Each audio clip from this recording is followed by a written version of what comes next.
561 number question है, vernacular press अधिनियम भारत के किस वायसराय के शासनकाल के दौरान लागू किया गया था।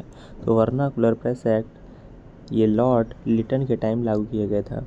1876 से 80 तक थे लॉर्ड लिटन।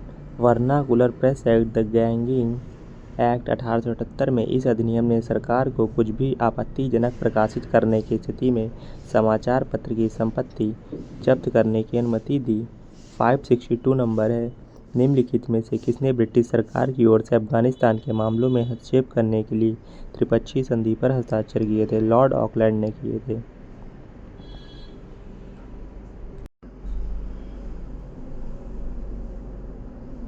जो लॉर्ड ऑकलैंड, इसका टाइम 36 से 42 तक था। त्रिपक्षीय संधि 1838 में हुई। इस पर governor general Lord Auckland British governor था। महाराजा रणजीत सिंह सिख और शाह सूजा, जिन्हें 1809 में अफगान सिंहासन से हटा दिया गया था और तब से लुधियाना में ब्रिटिश पेंशनभोगी के रूप में रह रहे थे, के बीच हस्ताक्षर किए गए। लॉर्ड में, जिसका टाइम 1869 से 72 तक था, उन्होंने 1871 में भारत की पहली जनगणना का आदेश दिया। लॉर्ड कर्जन ने पुलिस प्रशासन की कार्यप्रणाली की जांच करने के लिए निम्नलिखित में से किस आयोग की नियुक्ति की थी। तो पुलिस प्रशासन जांच के लिए फ्रेजर आयोग लॉर्ड कर्जन द्वारा गठित किया गया था और इसका टाइम 1902 से 3 का। भारतीय पुलिस आयोग अंग्रेजों द्वारा स्थापित अध्यक्षता सर एंड्रू फ्रेजर और लॉर्ड कर्जन ने की। क्वेश्चन है, राजा नंद कुमार की न्यायिक हत्या करने का आरोप निम्नलिखित में से किस पर लगाया गया था। तो वॉरेन हेस्टिंग पे लगाया गया था। राजा नंद कुमार नून कोमर एक भारतीय कर संग्रहकर्ता थे और वह प्रथम भारतीय थे जिन्हें फांसी की सजा दी गई थी। डैश ने एक धर्मनिरपेक्ष भारत और इस्लामी पाकिस्तान में ब्रिटिश भारतीय साम्राज्य के द्विभाजन की घोषणा की। तो ये कर्जन ने की। सॉरी, क्या लिखा है? अच्छा, पाकिस्तान और भारत के विभाजन की बात हो रही है। तो फिर ये लॉर्ड माउंटबेटन की टाइम 1947 में हुई थी। भारत के अंतिम वायसराय माउंटबेटन था। एल्फिंस्टन 1819 से 27 के दौरान भारत के किस प्रांत के गवर्नर थे? बॉम्बे प्रांत के गवर्नर थे। एल्फिंस्टन कोड आपराधिक कानून की एक समान योजना के संकलन के लिए जाना जाता है। 1808 में उन्हें भारत पर नेपोलियन को आगे बढ़ने से रोकने के लिए अफगान शासक शाह सूजा के साथ गठबंधन पर बातचीत करने के लिए भेजा गया था। जिस वायसराय ने ऐतिहासिक स्मारकों के जीर्णोद्धार और संरक्षण में गहरी दिलचस्पी ली वह डैश थे?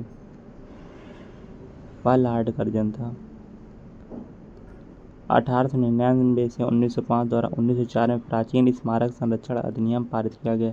भारतीय पुरातत्व सर्वेक्षण ASI 1861 में अलेक्जेंडर गनिंघम द्वारा स्थापित किया गया था। मुख्यालय नई दिल्ली में। लॉर्ड एलनबरो 1842 से 44। सिंध पर कब्जा 1843 में। लॉर्ड ऑकलैंड 1836 से 42। इनके शासनकाल में प्रथम आंग्ल अफगान युद्ध हुआ था। लॉर्ड लिटन 76 से 80। 1876 से 78 का में भारत में भीषण अकाल इनके शासनकाल के दौरान पड़ा। बंगाल के दोहरे शासन व्यवस्था की नीति किस गवर्नर जनरल के दिमाग की उपज थी? तो ये लॉर्ड क्लाइव के दिमाग की उपज थी। 1765 में बंगाल के पहले गवर्नर दोहरी प्रणाली बंगाल के प्रशासन को 2 भागों में विभाजित किया गया था।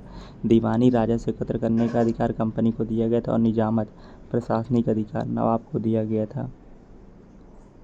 1772 में वॉरेन हेस्टिंग ने बंगाल में इस व्यवस्था को समाप्त कर दिया था। गवर्नर जनरल लॉर्ड डलहौजी ने डैश की रियासत के बारे में कहा था कि ये चेरी की फल एक दिन हमारे मुंह में आकर गिरेगी। तो अवध के बारे में कहा था।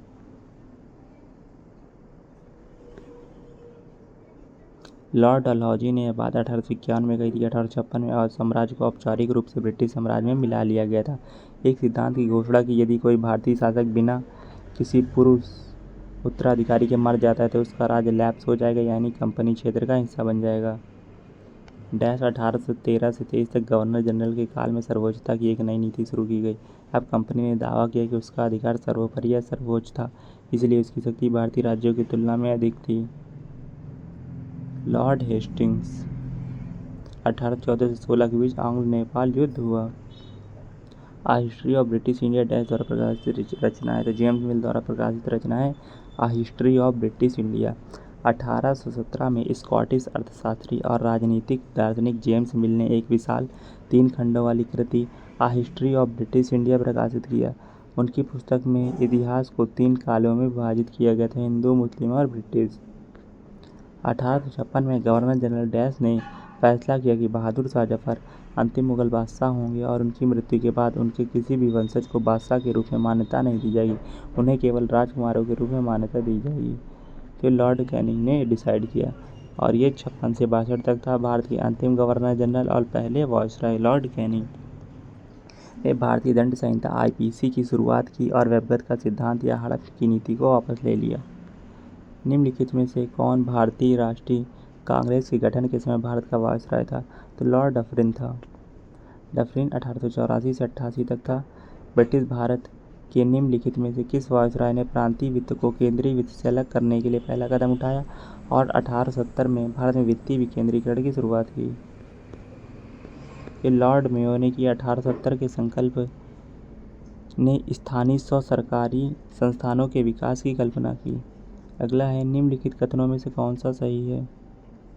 रॉबर्ट क्लाइव 18 साल की उम्र में 1743 में इंग्लैंड से मद्रास आए थे। बक्सर के युद्ध के बाद ईस्ट इंडिया कंपनी ने भारतीय राज्यों में रेसिडेंट को नियुक्त किया, तो दोनों ही सही है। रॉबर्ट क्लाइव एक सैनिक और बंगाल के पहले ब्रिटिश प्रशासक थे जो भारत में ब्रिटिश सत्ता के रचनाकारों में से एक थे। निम्नलिखित में से किस ब्रिटिश अधिकारी ने कुख्यात क्रॉलिंग ऑर्डर जारी किया जिसके तहत भारतीयों को एक गली से गुजरने के लिए चारों तरफ रेंगना पड़ता था? क्रॉलिंग ऑर्डर, क्रॉल मीन्स रेंगना, जनरल डायर ने किया था। वह अमृतसर में जलियांवाला बाग हत्याकांड के लिए जिम्मेदार था। निम्नलिखित में से भारत के किस वायसराय ने 1943 के बंगाल के अकाल को संबोधित करते हुए सेना को भूख से मर रहे ग्रामीण बंगालियों को राहत सामग्री वितरित करने का आदेश दिया? तो ये लॉर्ड लिनिथगो ने दिया। लॉर्ड लिनिथगो भारत के वायसराय थे। ऐसा माना जाता है कि 1943 का बंगाल अकाल, जिसके बारे में अनुमान है कि 30 लाख लोग मारे गए थे, सूखे का कारण नहीं था बल्कि तत्कालीन ब्रिटिश प्रधानमंत्री विंस्टन चर्चिल की पूर्ण नीति विफलता का परिणाम था।